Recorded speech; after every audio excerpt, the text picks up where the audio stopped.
श्री गोसाई जी परम दयाल की जय, गोकुल नाथ की जय, दाव दयाल की जय, श्री नवनीत प्रिया लाल की जय, अपने माथे बिराजता सेव्य स्वरूप की जय, બધા વૈષ્ણવને જાજા કરીને જય શ્રી કૃષ્ણ.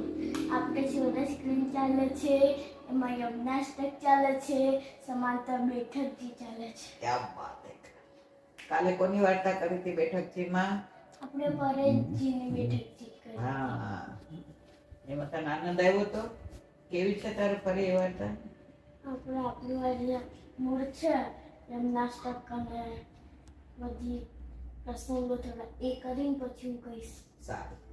હવે જો આપણે એમ નાટક ચાલે જ, સમાંતર બેઠકજી ચાલે છે.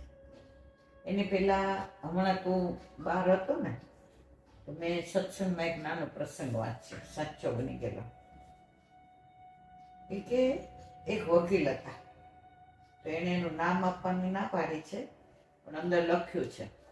હવે એના ઘરે મદન મોહનજીની સેવા બિરાજતી હતી, સામનેજી સૌ. કોની સેવા બિરાજતી હતી? મદન મોહનજી. અને 8 યામની સેવા, બહારનું પાણી ન લે. હવે વકીલ હોય ને એટલે કેસ તો લડવા પડે, તો એના મનમાં એમ થાય કે મારે એવા કેસ લડવા નથી જેમાં મારે ખોટું કરવું પડે. વકીલના ધંધામાં તો ખોટું જ કરવું પડે, પણ આવા સાચા વકીલો હોય છે જે પુષ્ટિ માર્ગી હોય.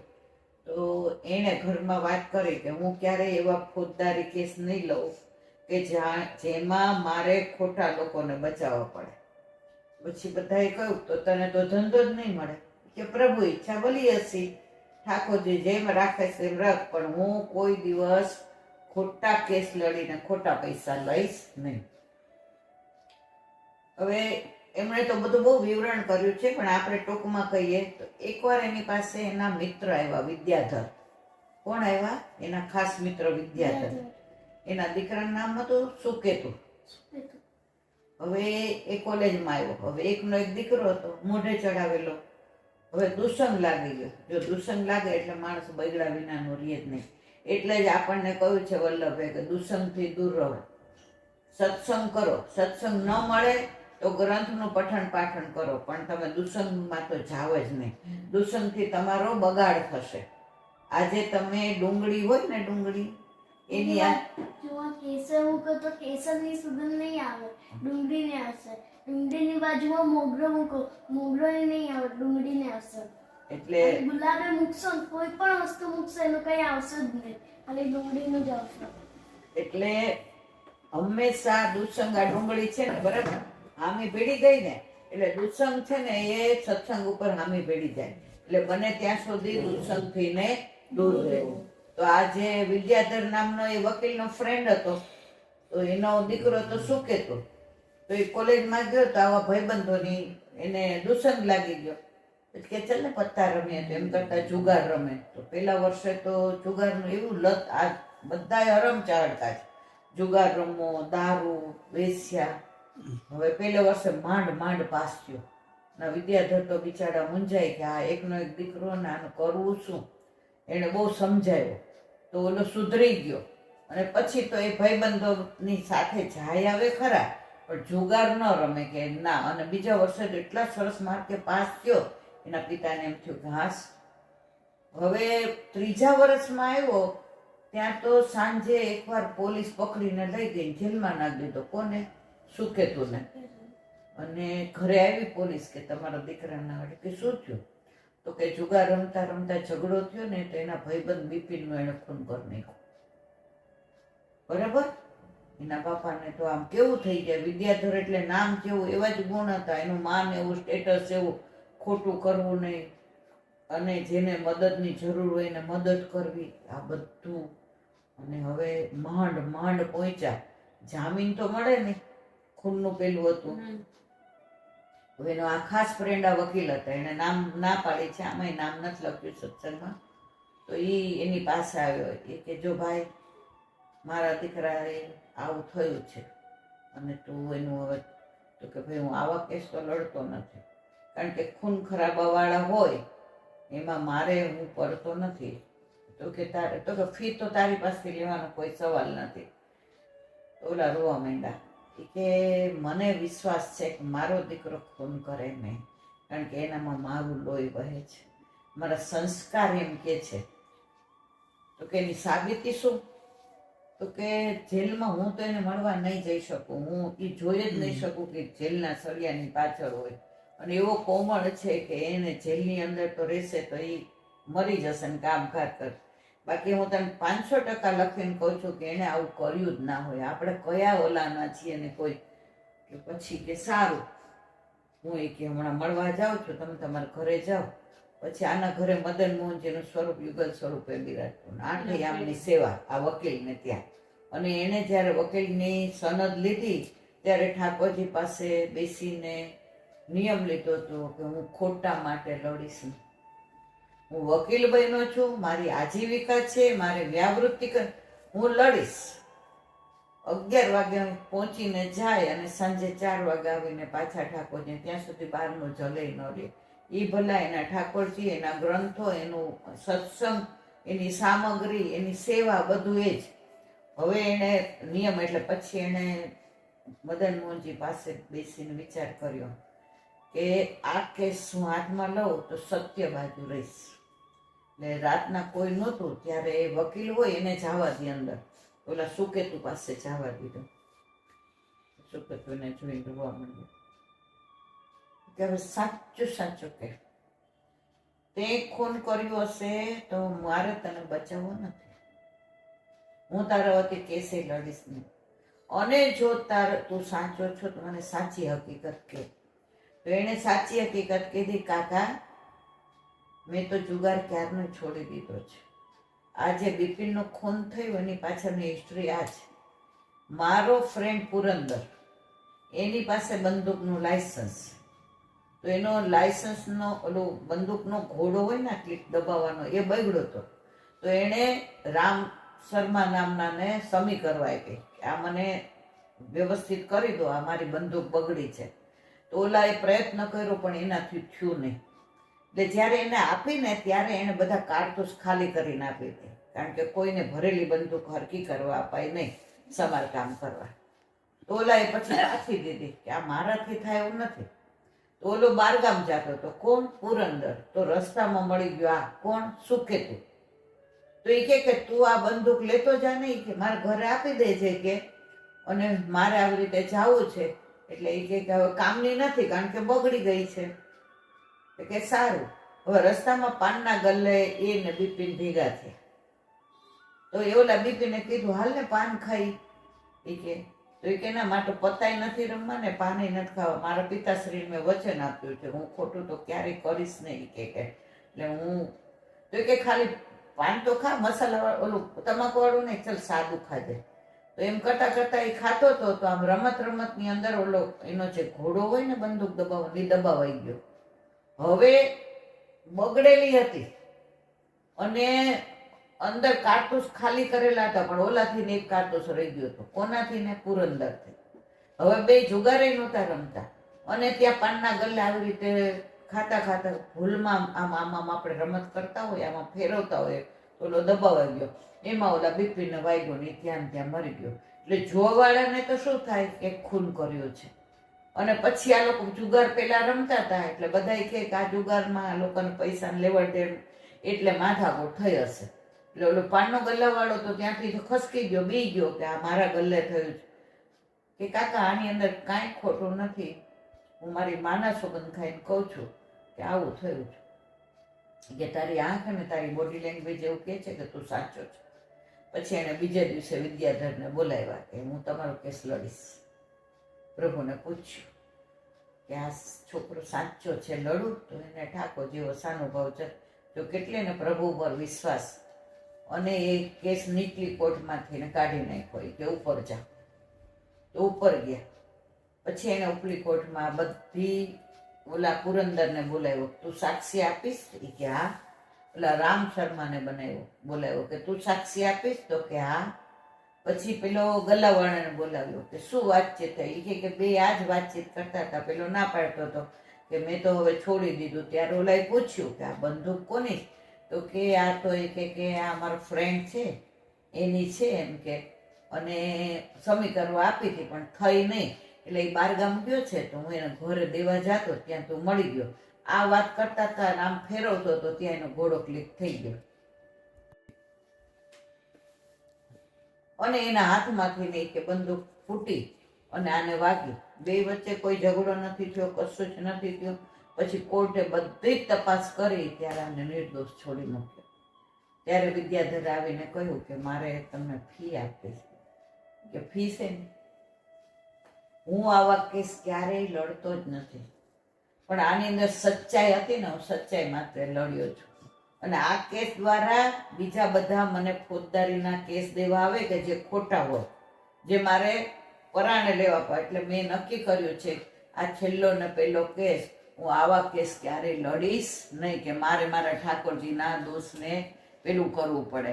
ત્યારે એને લખ્યું છે અંદર સત્સંગની અંદર કે તમે સાચા હો છો તો પ્રભુ તમારા ફેવર કર્યા વિના રહેતા નથી. અને ત્યારથી એને ફોજદારી કેસ છોડી દીધા અને પોતે કેટલું કામ કરે, જેટલી વ્યાવૃત્તિ ઘરમાં પોતાની જરૂર હોય એટલી જ.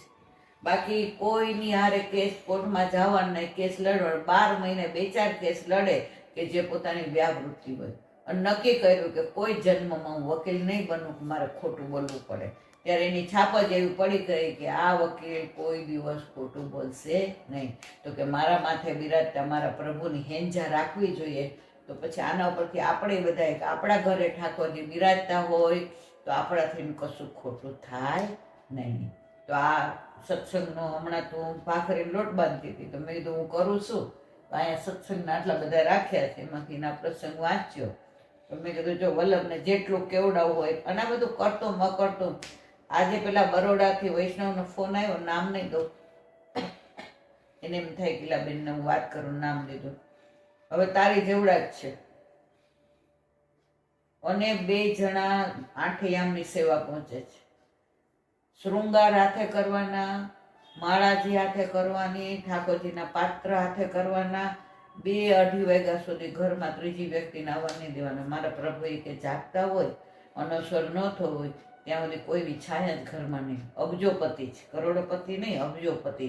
પણ 2 જણા બધું.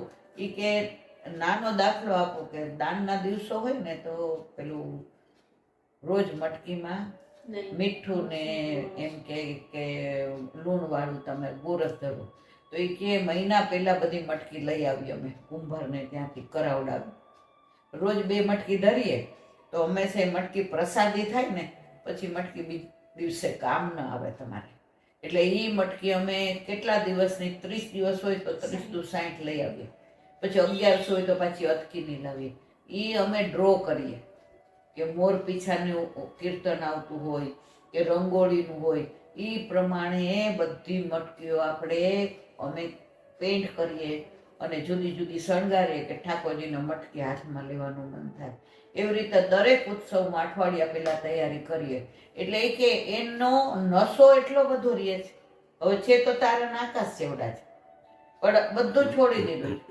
એમનો ધંધો બોમ્બે હતો, બોમ્બે બધું છોડીને અહીંયા આવી ગયા કે હું મોહનગરીમાંથી અહીંયા આવી ગઈ અને મારા ગુરુના સાનિધ્યમાં મારા ઠાકોરજી પ્રસન્નતાથી બિરાજે છે. સાંજે ક્યાંય નથી જાતી, બીજા દિવસની બધી તૈયારી કરું છું. હવે આવા વૈષ્ણવ ભૂતલ પર બિરાજે છે ત્યાં સુધી પુષ્ટિ માર્ગની ક્યારેય આંચ આવવાની નથી. હવે આપણે યમનાષ્ટકનું કરીએ, બરાબર? આજે આટલું અહીંયા વિરામ આપીએ. હવે યમનાષ્ટક.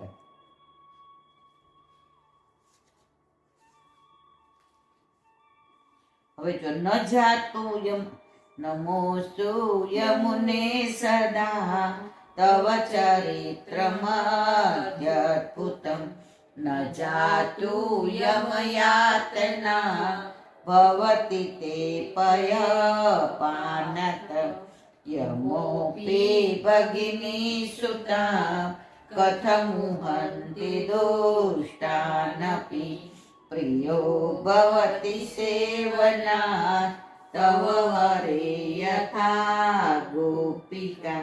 કાલે આપણે અહીંયા હતા કે ન જાતું યમ યાતના ભવતી તે પયપાન. યમરાજીનું જે પાન કરે જળનું, એને યમ યાતનાની જરાય ચિંતા કરવાની જરૂર નહીં. અને યમુનાજીની કૃપાની પરાકાષ્ઠા બતાવી કે કેટલા કૃપાળુ કે અત્યારે કાત્યાયની વ્રત ચાલે છે, બરાબર, ગોપ માસનો પ્રારંભ થઈ ગયો. તો યમુનાજીએ કૃપા કરી તો એમને રાસનું દાન મળ્યું. કોની કૃપા થઈ? યમુનાજીનું. તો આપણે છેલ્લે જવાનું છે ક્યાં? રાસમાં. તો આપણે યમુનાષ્ટક રોજ કરીએ છીએ, પણ આપણે કેવું નમામિ યમુનામ સકલ, પણ તમે લીલાને યાદ કરો, યમુનાજીને યાદ કરો, તો યમુનાજી તમારા ઉપર કૃપા કર્યા વિના રહેશે નહીં. હવે બીજો દાખલો આપ્યો છે કે ગોપીઓ જ્યારે લઘુ રાસ શરૂ થયો તો ઠાકોરજીની સાથે રાસ કરતા હતા, બધી ગોપીને અભિમાન આવી ગયું. ઠાકોરજીથી બધું સહન થાય, અભિમાન આજે નહીં, કાલે નહીં, ને ક્યારેય સહન ન થાય. તો ગોપીઓને શું થયું? ઓહો, ત્રિલોકનો નાથ, બ્રહ્મ, પરમાત્મા, ઈશ્વર, જેને ઋષિ મુનિઓ સ્વપ્નમાં એ જો અમારી યાર નાચે છે, અમે કઈ એમ કરે છે. પ્રભુ કે ઓહો, અભિમાન આવી ગયું એટલે તરત અંતર ધ્યાન થઈ ગયા. પછી આખા ગોપી ગીતની અંદર સતત આ રાસ પંચાધ્યાયમાં વલ્લભે સુબોધિનીજીમાં એક એકનો ભાવ જણાવ્યો. અંબને પૂછ્યું, જાંબુને પૂછ્યું, આસોપાલવને પૂછ્યું, પૃથ્વીને પૂછ્યું, ને તુલસીજીને પૂછ્યું, ધરતીને પૂછ્યું, કેટલા બધાને. તમે અમારા પ્રભુને જોયા? કોઈએ કહ્યું નહીં કે અમે જોયા. છેવટે બધાનું તાત્પર્ય ક્યાં આવ્યું? યમુના કિનારે આવ્યા અને ત્યાં રુદન કર્યું તો યમુનાજીથી ગોપીઓનો વિરહ સહન ન થયો. તો પ્રભુએ પ્રગટ ક્યાં થયા? યમુના કિનારે. તો જો ગોપીઓને રાસની અંદર કાત્યાયની અંદર ઋષિરૂપા ગોપીઓને રાસની અંદર સ્થાન આપ્યું. આ ગોપીઓને રાસમાંથી અંતર્ધાન થયા હતા તો પાછા રાસમાં જ પ્રગટ થયા. તો જે પણ લીલા થાય છે ને, જે દાન આપે છે, બધું કોણ આપે છે? યમુનાજી આપે છે. આજે જ્યાં હું પુસ્તક વાંચતી હતી એની અંદર સરસ લખ્યું છે કે યમુનાજી તો એટલા કૃપાળુ છે. દ્વારકાધીશ પ્રભુને પહેલા કોણે સેવા હતા? કપિલ મુનિએ. પછી એમના માતા દેવહૂતિનો મોક્ષ થઈ ગયો એટલે એ બિંદુ સરોવરમાં સમાઈ ગયા. કોણ? દ્વારકાધીશ. પછી એમાંથી ને વિષ્ણુ શર્મા ને દેવ શર્મા નામના પેલા એ અંદરથી બહાર કાઢી અને પધરાવ્યા અને એ માજી સેવા કરતા હતા. ને એની પેલા અમરીશ રાજાએ સેવા કરી. અમરીશ રાજા કોના ઓલામાં થયા? રામના કુળની અંદર થયા, બરાબર. ઠાકોરજી યદુકુળમાં અને રામ છે રઘુકુળમાં. તો પછી અમરીશ રાજા પાસેથી ને આવ્યા કોની પાસે? વશિષ્ઠ પાસે. પછી વશિષ્ઠ પાસેથી ને કોની પાસે આવ્યા? ભારદ્વાજ પાસે. ભારદ્વાજ પાસેથી કોની પાસે આવ્યા? કશ્યપ પાસે. પછી કશ્યપ પાસેથી આવ્યા વશિષ્ઠ આપણે વ્યાસ મુનિ પાસે. વ્યાસ મુનિ પાસેથી ને પાછું એ આબુના પર્વત પર એ સ્વરૂપ આવ્યું અને ત્યાંથી ને પાછું આ તૃતીય ઘરમાં કાંકરોલી. હજી આની અંદર તો કેટલું ભૂલી ગયો, પણ આ વિભીષણ, હા એ તો બધા ખરા જ. વિભીષણે કર્યું ને એ બધા. તો પછી કૌશલ્યાએ, જો આજની તારીખમાં રામનવમી હોય ને ત્યારે નંદ ઉત્સવ પહેલો રામના ઉત્સવનો ક્યાં થાય ખબર? તૃતીય ઘરમાં. કારણ કે વિભીષણે કર્યું અને કૌશલ્યાએ જ્યારે એ દ્વારકાધીશની સેવા કરી ત્યારે ને ત્યાં રામનું પ્રાગટ્ય થયું. એટલે એ દ્વારકાધીશની વાત અહીંયા એટલે કરી છે કે આંખ મિચોલીનું સ્વરૂપ છે. યમુનાજી એકવાર આમ બિરાજતા હતા અને ઠાકોરજી પધાર્યા. જો ઘણામાં રાધાજી લખ્યું છે, ઘણામાં યમુનાજી લખ્યું છે, પણ આ અનુસંધાનમાં આપણે લઈએ તો યમુનાજી પધાર્યા ત્યારે, અરે ઠાકોરજી પધાર્યા તો પાછળથી ઠાકોરજી આવ્યા. તો અહીંયા તમે બધા બેઠા હો તો તમને દેખાય, પણ મને પાછળ ન દેખાય. એટલે ઠાકોરજી બધા નામ કહ્યું કે કોઈ બોલશો નહીં, ચૂપ રહેજો. અને ઠાકોરજીએ યમુનાજીની આંખ દાબી દીધી. તો કે કોણ છે, કોણ છે, કોણ છે? તો પછી ઠાકોરજી કે જો બે હાથથી તો ઓળખી જશે. એટલે એમણે બીજા બે હાથ પ્રગટ કર્યા અને પછી કહ્યું બોલો કોણ છું? તો ઠાકોરજીને સ્પષ્ટ થાય ને યમુનાજી ના ઓળખે એવું, તો ચત્રભૂત થયા અને દ્વારકાધીશ થયા, બરાબર. તો આ દ્વારકાધીશનું પ્રાગટ્ય ક્યાં થયું? યમુનાજીની કૃપાથી ન થયું. એટલે આની અંદર અનુસંધાન. આવા તો કેટલા બધા દાખલા કે સાક્ષાત અનુભવ છે કે યમુનાજી ઠાકોરજીને કેવા વાલા બધાએ પૂછ્યું, ઈ કે પ્રભુ તમે કાં આવા કાળા? ઈ કે શું કરું, આ ગોપીઓ છે ને આખો દી કે મારું નામ જ લે લે કરે, મને છોડે જ નહીં. તો કોઈ યમુનાજી અરે ઠાકોરજી કે ગોપીઓની આંખોની કીટીઓ કીડી કાળી અને એમનું જળ ઓલું કાજળ, તો હવે ઈ વહે તો શું થાય? વહે એટલે એ કાળું જ હોય, શ્યામ જ હોય. અને પછી કે યમુનાજીમાં પડે તો યમુનાજી શ્યામ થયા અને હું યમુનાજીમાં સ્નાન કરું છું તો હું શ્યામ થયો. શ્યામ સંગ શ્યામ વે રહી શ્રી યમુને. આવા તો યમુનાજીના પુષ્કળ પ્રગટ પ્રમાણ છે. યમુનાજીનો એક હમણાંનો જ સાચો બની ગયેલો દાખલો. અમે ક્યારે 2008માં પરિક્રમા કરવા ગયા હતા ત્યારના એક વૈષ્ણવ છે ઠાકોરજી બિરાજે. હવે ઘરમાં કોઈ અનુકૂળ નહીં એટલે એ વૈષ્ણવ નાના હતા તો નાનપણમાં લગ્ન થઈ ગયા એટલે દીકરો તો પરણી ગયો હતો. વહુ તો એવી ઉછાળ ચડી આવી કે આવા બધા શું ધતિંગ કરે તાર મમ્મી આખો દિવસ. એ કે ભગવાન તો વિરાટ છે, કણ કણમાં છે, નિર્ગુણ છે. ભગવાનનું કોઈ સ્વરૂપ હોય સાકાર આમ તેમ, એ તો ગમે એવું બોલે. હવે આને ચિંતા થાય. એ કે હવે આ તો બ્રહ્મ સંબંધ તો લે નહીં પણ હવે આ ઘરમાં રહેવું કેમ મારે? હવે એના વર હતા ને અને દીકરો બે બાજુ, દીકરો બ્રહ્મ સંબંધી હતો એટલે માં ટાઈમમાં થાય ત્યારે દીકરો સેવા કરે પણ એમાંય ઓલા કચકચ કરે. અને એ પ્રસાદ હોય તો કે હું લઈશ જ નહીં, હું તો મારે બધું, મને બ્રેડ સિવાય મને તો રોટલી ભાવતી જ નથી. મેં તો કોઈ દી મારા બાપાના ઘરે કે બ્રેડ જ ખાધી છે, રોટલી તો ખાધી જ નથી. મને તો આ બધું ભાવે જ નહીં. એટલે પોતાનું જુદું કરે, લસણ ડુંગળી ઠાકોરજીને વાસ આવે, આ બેનથી સહન ન થાય. પછી એણે એકવાર દીકરાને કહ્યું કે બેટા હું છે ને જો અહીંયા જુદી થાવ તો તારું ખરાબ લાગે, તારી વહુને ખરાબ લાગે, એટલે હું ગોકુળ ઘૂમ રાખીને રહું. કે તો દીકરો કે હા માં હું તમને દર મહિને મળવા આવીશ કે અને હું તમને દર મહિને મારા પગારમાંથી ચોથો ભાગ મોકલાવી દઈશ. તો કે તારી બહુ પછી કે ના માં એવું કાંઈ નહીં, પછી એટલું તો અમારે કરવું જોઈએ ને, તમે અમને આવા મોટા કર્યા ને ઠાકોરજી માટે આવું કરે છે, મને ગમતું નથી. પહેલાથી મને ખબર નહોતી, લવ મેરેજ થતા થઈ ગયા ત્યારે તો એ બધું કહેતી હતી કે મમ્મી કેવા સારા છે ને હવે ઘરે આવીને પોત પ્રકાશ્યો ને આપણા ઘર પ્રમાણે આપણે એને હવે હું કેવી રીતે એનાથી એને છૂટું. કે ના બેટા છૂટું ન પડાય, તારે કે તારું જીવન ન બગાડાય. કે પછી આ ગોકુળ આવ્યા, એવડો દીકરો દર મહિને ગોકુળ મળવા આવે એને શનિ રવિ. એ આવે માને મળે અને યમુનાજીનું પાન કરે ને યમુનાષ્ટક કરે ને 41 પદ કરે ને આંખમાંથી અશ્રુ જાય. કારણ કે ઠાકોરજી વિનાનું ઘર સૂનું થઈ ગયું હતું. ઠાકોરજી વિના એને ક્યાંય એમ કે અરે રે સમજણો થયો ને બ્રહ્મ સંબંધ લીધું ત્યારનો એક દિવસ ચરણ સ્પર્શ વિના નહોતો રહ્યો. અને માં ટાઈમમાં બેસે ત્યારે એ કે મને સેવાનો લાવો મળતો હતો પણ આજે કેવો મને દુષ્સંગ કુપાત્રા રહેવું. પછી ઘરમાં રે ખરો પણ બોલવા ચાલવાનું સ્વા બોલવાનું જાણ આમ સાવ સ્થગિત થઈ ગયું. હવે ઓલી તો ઉછાળ ચડી, એને ક્લબ ગમે, એને પાર્ટીઓ ગમે, એને ચારે બાજુ આવી રીતે બહાર જમવું ગમે, એને કિટી પાર્ટી ગમે, એને આખો દિવસ પિયર જવું ગમે, એનો બધો સોંગ બી એવો, આખો દિવસ બપોર પછી પિક્ચર જોવા વહી જાય. હવે આને ધીમે ધીમે વજન ઘટવા માંડ્યું છોકરાનું. અને ઓલી તો પછી બધા એમ ક્યાં ને બતાવો તમે આને બતાવો. આ તો કે એનો સ્વભાવ એવો છે એમાં વિના નહીં ગમતો હોય તો એ તો ઉછાળ ચડી.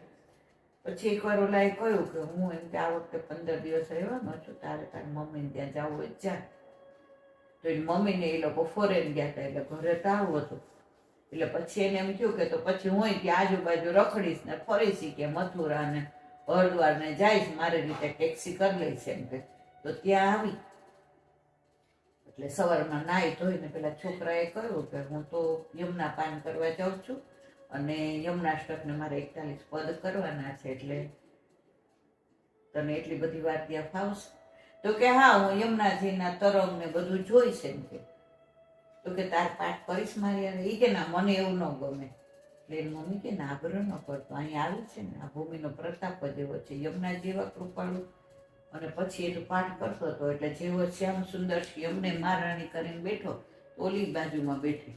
એટલે જેવું યમુનાષ્ટક ચાલુ કર્યું એટલે આ કે વચ્ચે રાખ ને એ કે પુસ્તક આપણે બે કરીએ કે એનું નામ તરંગ હતું છોકરાનું. તો બે જણા પાછા પછી 41 પદ ઓલાએ કીધું કે 41 પદમાં વાર લાગશો, તારે આંટો મારવો હોય તો મારી આવ. એ કે ના ના હું કરું છું. તો પદ કરતા હતા અને યમુનાજીના એવા તરંગ આવ્યા કે 2 જણાના અહીંયા સુધી ભીંજવી ગયા. એટલું બધું હશે ચોમાસાની ઋતુ કેવી. અને ઓલીને એટલો સ્પર્શ થયો યમુનાજીનો કે પછી ઘરે આવ્યા તો એને કીધું કે માં એમ કે આજે મને બ્રહ્મ સંબંધ લેવાની ઈચ્છા થઈ કે ના બેટા 2 વાર વિચારી તો વ્રજભૂમિનો પ્રતાપ એવો છે. તો પછી કે રોવા માંડી કે ના મારે બ્રહ્મ સંબંધ લેવું છે, મારે તમારી યાર સેવા કરવી છે, મારે આમ. માં હવે હું તમને ગોકુળ નહીં લેવા દઉં, ગોકુળને ઘરે લઈને હાલો આપણા ઘરે. અને પછી એટલો એનો ભાવ જોયો, એનો વિવળતા જોઈ ઘરે આવ્યા, બ્રહ્મ સંબંધ લીધું અને એના ઘરે 8 એમની સેવા બિરાજે છે. તો યમુનાજીનો પ્રગટ પ્રતાપ છે આ. કે તમે કોઈ આ આપણી કપોળ કલ્પિત વાર્તા નથી કે આપણે આજે સારું મનાવવા કે આપણો ધર્મ સારો આપણે, ના, આ કપોળ કલ્પિત કઈ છે જ નહીં, આ હકીકત છે. આમાં વધીને છે પાછું. તો આ યમુનાજીનો પ્રગટ પ્રતાપ છે. એટલે શું કે છે, ન જાતું એમ યાર ભવતી તે પય પાન હતો.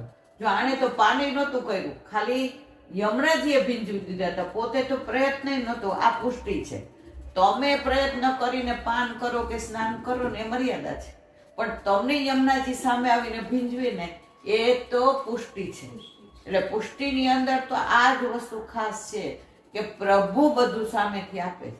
આજે આપણા ઘરે ઠાકોરજી પધાર્યા તો એ પુષ્ટિ જ છે કે હવે તારે દર ભટકવાની જરૂર નથી, તારે ક્યાંય જવાની જરૂર નથી, એટલે હું જ તારા ઘરે આવી ગયો. એટલે જો આપણે ચંચળ મટી ગયા તો પ્રભુ કેવા ચંચળ લીલા કરે છે, મચલે છે. પણ આપણે જ્યાં સુધી મચલીએ ને ચંચળ હોય ત્યાં સુધી પ્રભુ સ્થિર બેઠા રહે છે. તો ન જાતું યમ યાતના ભવતી તે પય પાન.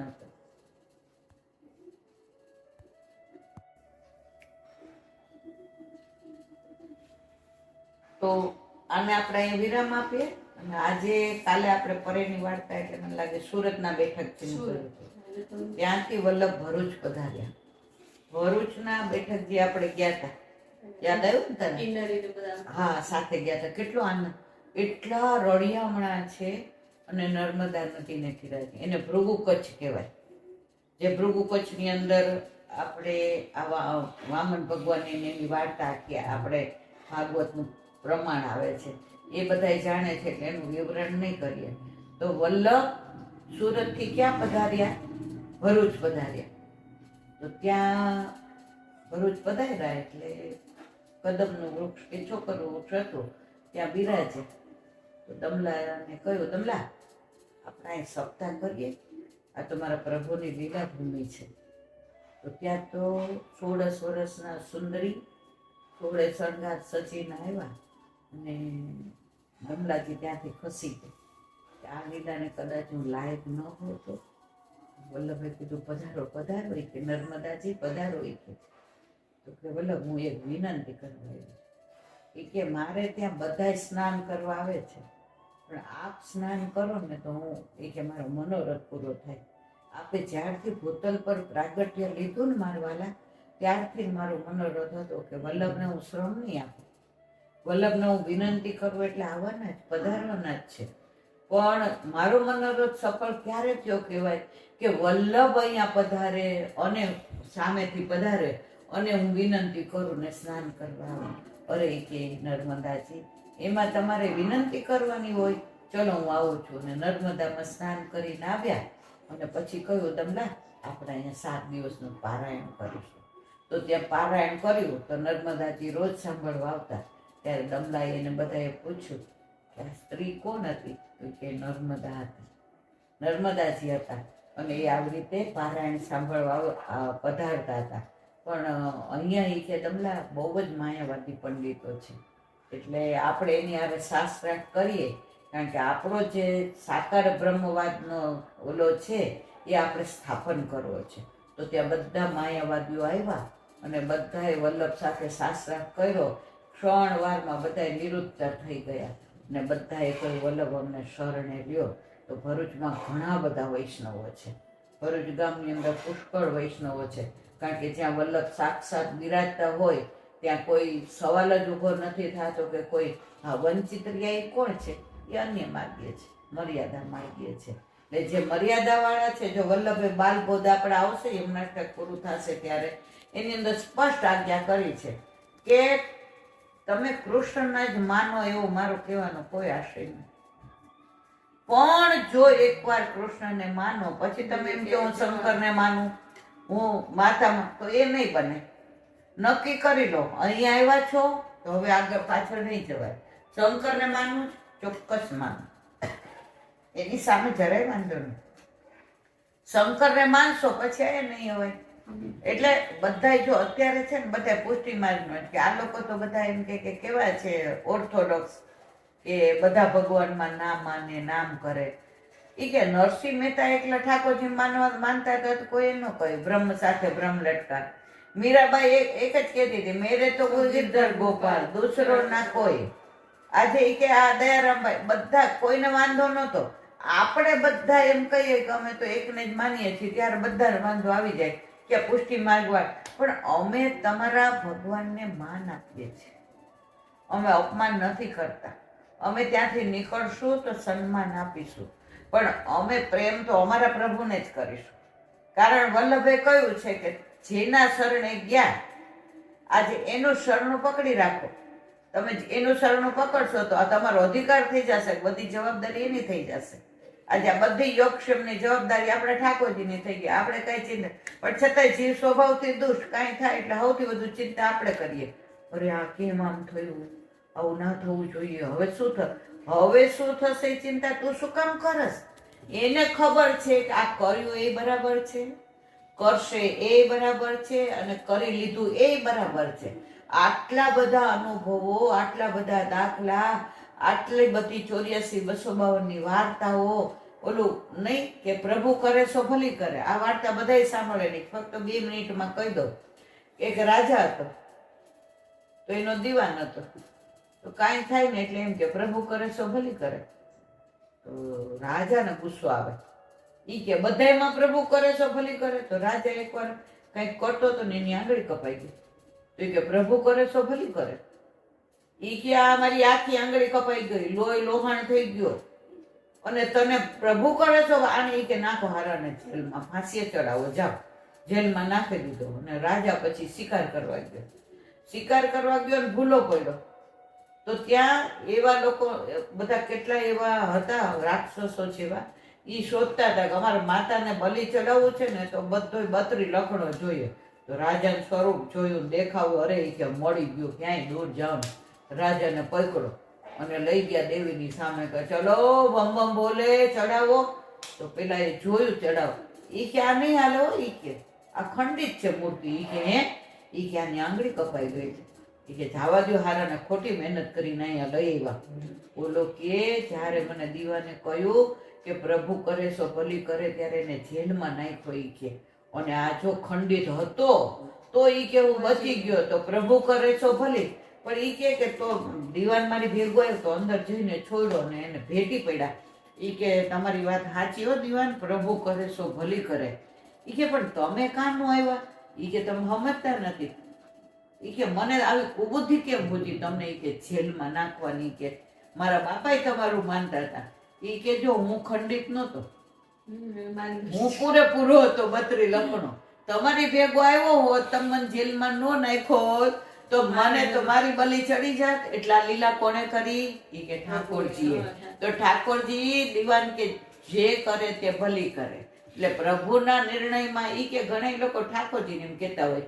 ઈ એક માણસ આવ્યો, ઈ કે અરે રા પ્રભુ, ઈ કે શું કેરી ઉપર, ઈ કે ઝાડવામાં, અને તરબૂચ કે નીચે નાખ્યા. કે એને મોટા મોટા ઝાડ હોત તો એમ કરીને આમ કરીને ગોતો હતો ને તો કેરી પડી તો વાગી નહીં. ઈ કે આ પ્રભુ કેટલા કૃપાળુ છે, તરબૂચ ઉપર હોત ને પડ્યું હોત તો મારા તો રામ રમી જાય. એટલે પ્રભુને બધી જ ખબર છે શું કરવું છે, કેવું કરવું, ક્યારે કરવું, કેમ કરવું, કોના માટે કરવું ને તમારા હિતમાં શું છે. તમારા હિતનું હશે ને તો તમારે પાછા ગયેલા પણ તમને બોલાવશે કે તે આ ખોટું કર્યું છે, અને ત્યારે તમને મહેસૂસ કરશો કે મારા ઘરે મારા ઠાકોરજી સાક્ષાત બિરાજે છે કે મને ક્યાંય ખોટું કરવા દેતા નથી. પણ પ્રભુ ઉપરની અપાર શ્રદ્ધા અને દ્રઢ વિશ્વાસ મેં ક્યાંક હમણાં વાંચ્યું હતું કે રોજ ગોકુળનાથજીને માનસીમાં લાવીને એક જ વિનંતી કરવાની કે આપનામાં કેવી દ્રઢતા માલા તિલક માટેની કે 79 વર્ષે જહાંગીરને મળવા ગયા હતા, ક્યાં? કાશ્મીરમાં, ઉઘાડા ચરણે, અને આવી ઠંડી, ધોતી બંડી પહેરીને. અને આજે તમે કોના માટે ગયા? કે મારું મસ્તક જાય પણ માલા તિલક નહીં જાય. અને પ્રભુ પરનો કેવો વિશ્વાસ, કે દ્રઢતા, કે મારા પ્રભુ ક્યારેય મારા માલા તિલક કઢાવશે જ નહીં. તો રોજ વિનંતી કરવાની કે હે ગોકુળનાથજી, આપ કૃપા કરીને એક દ્રઢતાનો એક કણ મારામાં મૂકી દો કે ક્યારેય હું વિહવળ થાવ નહીં. આ મારા વલ્લભની વાણી અને બોલો એ મારી. બોલો વલ્લભાધીશ કી જય.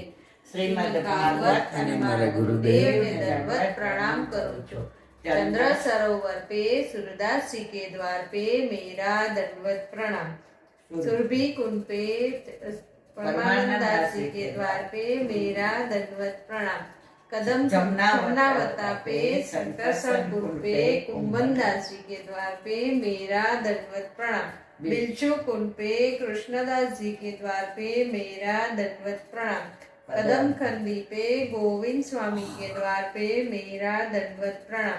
अप्सरा कुंड पे चित्र स्वामी के द्वार पे मेरा दंडवत प्रणाम। मानसी गंगा पे नंददास जी के द्वार पे मेरा दंडवत प्रणाम। रुद्र कुंड पे चत्रबुद्ध दास जी के द्वार पे मेरा दंडवत प्रणाम। व्रज विलास व्रजनी गोपिकाओं ने मारा दंडवत प्रणाम। हे वल्लभ, સવારથી અત્યાર સુધી સેવા સત્સંગ સ્મરણ શ્રીપટે કરાયો એ તારા ચરણારવિંદમાં સમર્પણ કરું છું। બોલ અપરાધ થઈ હોય તો ક્ષમા કરજો. બોલો વલ્લભાધીશ કી જય. દ્રઢ ચરણ કેરો ભરોસો દ્રઢઈન ચરણ કેરો શ્રી વલ્લભ નખ ચંદ્ર છટા બિન સબ જુગ માજ અંધેરો ભરોસો દ્રઢઈના ચરણ કેરો સાધન और नहीं आकली में जासु यानी मेरो सूर कहा कहे द्विविध आंधरो बिना मोल को चेरो भरोसो દ્રઢઈના ચરણન દ્રઢઈના ચરણન દ્રઢઈના ચરણન કેરો શ્રી વલ્લભાધીશ કી જય. બધાય વૈષ્ણવને જજા કરીને જય શ્રી કૃષ્ણ.